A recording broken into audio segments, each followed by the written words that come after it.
তুফান হচ্ছে। তীব্র বাতাসের শো শো শব্দ মনে ভয় ঢুকিয়ে দেয়। ধুম ধুম বাজ পড়ছে, মনে হচ্ছে সারা শহর আজ ধ্বংস হয়ে যাবে। আমি দরজা জানালা বন্ধ করে কুণ্ডলি পাকিয়ে বিছানায় শুয়ে আছি।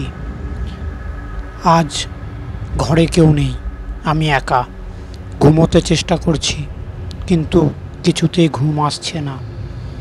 এমন সময় শুনতে পেলাম দরজায় কে যেন নক করছে। এত রাতে কে এলো, তাও এই ঝড় তুফানের রাতে? আমি বিরক্ত হয়ে বললাম, কে কে ওখানে? কোনো সাড়া শব্দ পেলাম না, কিন্তু আবার দরজায় খটখট শব্দ। মেজাজ খুব খারাপ হলো। দরজা খুললাম। দরজা খুলে আমি প্রচণ্ড অবাক। আমার বন্ধু রফিক এসেছে।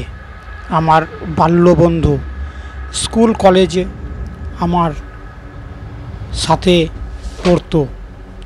রফিককে দেখে আমি সীমাহীন ভয় পেলাম। আমার মাথা কাজ করছে না। সমস্যা হলো, রফিক আজ থেকে 3 বছর আগে সড়ক দুর্ঘটনায় মারা গেছে। বন্ধুরা, আজকের এই ছোট্ট ভূতের গল্পটি আপনাদের কেমন লাগলো অবশ্যই কমেন্ট করে জানাবেন। আর হ্যাঁ, চ্যানেলটিকে সাবস্ক্রাইব করতে ভুলবেন না।